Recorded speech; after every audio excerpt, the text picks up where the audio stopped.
আসসালামু আলাইকুম কাকা। ওয়ালাইকুম আসসালাম। কাকা ভাবিলা কই গেছিলেন? দুধরক বীজ খাচ্ছেন কে কাল? আমি কাকা আর আমার বউ তোর ভাবি। কি বুঝতে করলি এটা?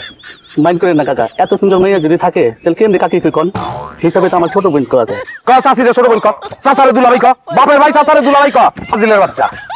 ভাবিলে চা খেয়ে যাবে। 7 লাখ টাকা দেন মোহর দিয়া তারপর বিয়া করছি, এখনো দেন মোহরের টাকা পরিশোধ করি নাই। তুই পরিশোধ করবি টাকা? আমি নেব কেন? তাহলে তোর লগে আমার বউ গল্প করবো কে? জবাব আছে তোর কাছে? হ্যাঁ, তাহলে যা দোকান যা, চলো।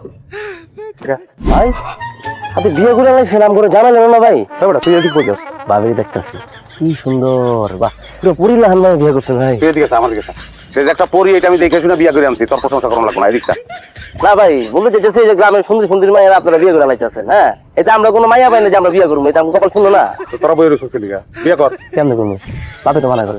বাপের পায়ে ধরে গিয়ে বই থাকে, এখানে রয়েছিস লিগা। ভাই এনে বেশি ভাই, যে আপনি নাই তো আপনার লাগে অপেক্ষা থাকি ভাই। ওই বেটা দিচ্ছা, তোর নজর দেখে তো মনে হইতেছে না যে তুই আমার লিগে অপেক্ষা করতেছস। অপেক্ষার দিন শেষ, এর আর দেখা হইব না। বাইরে এই জায়গা ছাপ। ভাই বুঝতেছি না আপনি কি কইতাছেন। যা বাইরে বাইরে ভাই থাক, আমার বাড়ির গেট থেকে 1 কিলোমিটার দূরে অবস্থান করবি তোরা সবসময়। যা বাইরে পছন্দ করলেন ভাই। হ্যাঁ বাইরে বাইরে। বাড়ি খাবি, বাড়ি খেলে মাথা ভাটবো। মাইয়া ভাবি না বিয়া করানোর লিগা। আসসালামু আলাইকুম। ওয়ালাইকুম আসসালাম। তুমি নাকি আমার মেয়েকে প্রেমের প্রস্তাব দিয়েছো?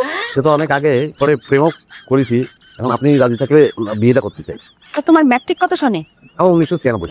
আমার 92। ও তাহলে খুব ভালো, আপনি আমার 4 বছরের সিনিয়র, তো মুরব্বী তো সিনিয়রই হওয়ার কথা, ব্যাপার না। ব্যাপার না, তোমার কাছে ব্যাপার না, কিন্তু আমার কাছে অনেক বড় ব্যাপার। তোমার আর আমার বয়স প্রায় সেম সেম, তুমি কোন আক্কেলে আমার মেয়েকে বিয়ে করতে চাও? ও না, মানে যখন প্রেম করেছি তখন তো আর আপনার সঙ্গে পরিচয় হয়নি। আর একটা চাকরি করি, ভালো চাকরি। তো সরকারি চাকরি না বেসরকারি চাকরি? না বেসরকারি, কিন্তু সরকারিতে ভালো, ওখানে সুযোগ সুবিধা অনেক বেশি। আমার ওই ঈদে বোনাস হয়, তারপরে পূজার সময় বোনাস হয়। বুঝলাম না, ঈদের বোনাস পাও সেটা ঠিক আছে, কিন্তু দুর্গাপূজার বোনাস তুমি কি করে পাও? ও না, মানে ওই সেই জন্যই তো বললাম যে সরকারি চাকরিতে সুবিধা বেশি, আর ম্যানেজার তো সেই জন্য সুবিধাগুলো পাই। আমার মেয়ে কিন্তু খুব ফিট, আর তোমার অবস্থাটা দেখো। এত বড় পেট থাকলে কি করে হবে? চুপ থাক, আমার মেয়ের সাথে বিয়ে করতে হলে তোমার এই পেট কমাতে হবে। না পেট কমই ছিল, ওই ম্যানেজার তো চেয়ারে বসে থাকতে হয়, সেই জন্যই আর কি পেট কমা হয়েছে। আমরা বিয়ের পর একসাথে জিম করবো মা। তারপরেও তুমি কিন্তু অবশ্যই বিয়ের আগে আমার মেয়েকে তোমার অফিসটা দেখায় নিয়ে আসবা। জি জি জি, বিয়ের আগে আমি এই অফিস দেখাবো, আর ওই আমাদের থাইল্যান্ডে আর একটা অফিস ওপেন করতেছে, সেটা বিয়ের পরে দেখাবো। থাইল্যান্ড? আচ্ছা। আসসালামু আলাইকুম। ওয়ালাইকুম বসে বল। তুই কম্পিউটার চালাতে পারিস? জি পারি। কম্পিউটার যদি চালাতে পারেও তাহলে ও পাস, তোর চাকরি হয়ে গেছে। না আমি এই অফিসে চাকরি করবো না। কেন করবি না? যে অফিসে সবাই তুই তুই করে কথা বলে, সেই অফিসে আমি চাকরি করবো না। তুই ফুটে যা যা। আসসালামু আলাইকুম স্যার। ওয়ালাইকুম বসে বল। কিরকম আছিস? আলহামদুলিল্লাহ ভালো স্যার, আপনি কেমন আছেন স্যার? আপনি করে বললেই হবে না, তুই কি করে বলতে হবে। তুই প্রথম একটা ফাউল কাজ করে বসেছিস, সেই যে কোট টাইফাই লাগায় আসিস। এই অফিসটায় সবাই সাধু, রামকৃষ্ণ ইসলাম ড্রেস করে আসতে পারে, এই দেখ ওদের রামকৃষ্ণ ইসলাম একসময় কোট টাই করে, সব বাদ দিয়েছে। এখানে সবাই সবাই কি করি, তুই পাস করে যাবি শুধু একটা কাজ যদি করতে পারিস। তুই যদি আমাদের তুই করে বলতে পারিস, বলতে যে কোনো একটা কথা তুই করে বল।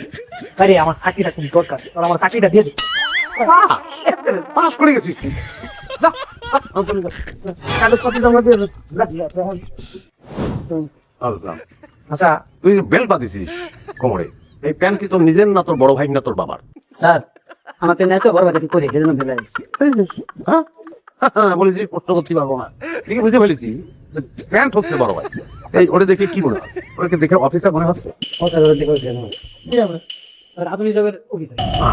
আধুনিক কি? আধুনিক যুগের আধুনিক যুগের অফিসার, এরা ভাবা উচিত। আচ্ছা তুই আমাদের সঙ্গে একটু কি করে কিছু কোনো কথা বলতে দিই, তুই পারিস?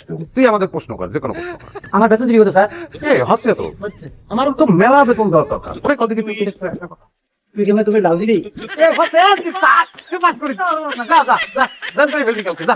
কাগজ জমা দে। তুই স্মার্ট দিয়েছিস। Morning sir. তুই চলি তা ভাই। স্যার কেন স্যার? কোট ইস্ত্রি করিস নি সেই জন্য, যা চলি তা ভাই। হ্যাঁ আর তুইটা কেমন স্যার? তুই বেরোয় যা, নাহলে এখন কিন্তু বিভিন্ন জায়গায় মানুষ। কথা তুলি মারবানি স্যার। রোজ কি আছে? আবার তো তুই এবার কি আমরা জলদি এই খারাপ, আমরা ধনী না গরিব? গরিব। গরিব বলে কাগজ লাগাইছিস কি লিগা? কাগজ কি? নাকের উপর ঠুলি লাগাইছিস, এটা কি? চশমা লাগাইছি, কারণ চশমা লাগাইলে আমার সুন্দর লাগে, আর আমার সুন্দর লাগলে তো মানুষ বেশি সাহায্য করবে না। খাবারে দাঁত হালাই দিব। আমি বউ সুন্দর হচ্ছে, আমি ইনকাম করি, আমার ইজ্জত নাই। অশ্লীল কথাবার্তা, খুল চশমা খুল। সুন্দর হলে ভিক্ষা করন যায় না, সুন্দর হলে ভিক্ষা লিখে অযোগ্যতা, বুঝছস? সুন্দর হলে ভিক্ষা দেয় না, বিয়ে করতে চায়। আমরা গরিব, এটা মাথায় রাখবি। কয়টা গাড়ি খোল, জলদি খোল কয়টা গাড়ি। কাপড় তো কোনো সিরা নাই, তুই সিরা কাপড় কিনতেছ কেন? গরিব বুঝুনি জানা, দেখা কেমনটা লাগে। আস্তে একটা কাপড় ফ্যাশন করে, ফ্যাশন করে। হ্যাঁ এই যে সিরা কাপড়। ওই যাচ্ছি। ওই যে লা।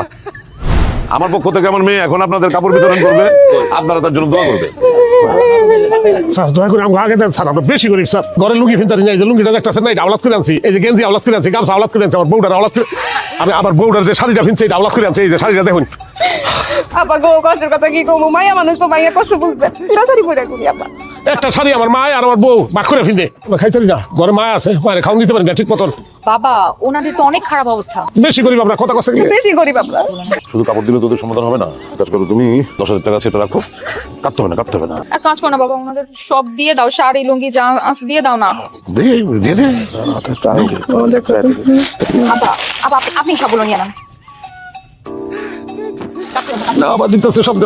আপনার কি লুঙ্গি লাগবে? লুঙ্গি রাখবো, আবার কবে লুঙ্গি পাই তখন ঠিক আছে। হ্যাঁ সুন্দর একটি, চল চল যাই। আপা আপনার মনে হয় আংটিটা পছন্দ হয়েছে তাই না? না না আপনি ফিনছেন না, আমি এটা দিতে চাই আপুকে।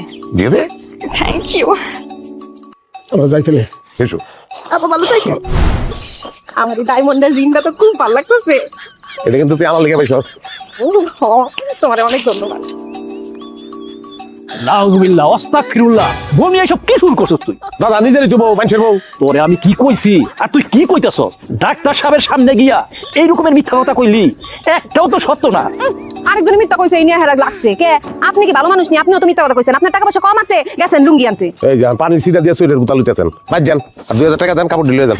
আর কি কম কাপড় নিয়ে নিবো, মানে কাপড় লাগবো না আমগো? কাপড় বেচন যাইতো না? তুই না মানুষের হক নষ্ট কইরা যা করতাছ এসব কিন্তু ঠিক না। আমার আপনার জ্ঞান দেওয়ার দরকার নাই, বাদ যান। আমার যথেষ্ট জ্ঞান আছে। আমার স্বামী জ্ঞানের ভান্ডার। লুঙ্গি একটা পাইছে তো হিংসা করে। জান আচ্ছা কাপড় বেশি লাগলে জাকাতের কাপড় আমি ধরে ভিন্দাবো? ওই আমি কি গরিব? গরিব আমি? তেমন সব আছে আমার মারে, আর তোরা এইসব কাপড় ভিন্দাবো? আমার লোক সংসারটাই করছস তুই। তুই কোনোদিন আমার চিনস না, আমার চিন্তা করছ আমি কি মানুষ। দেখবি যে কেমনে বেশি আমি ধরা হন।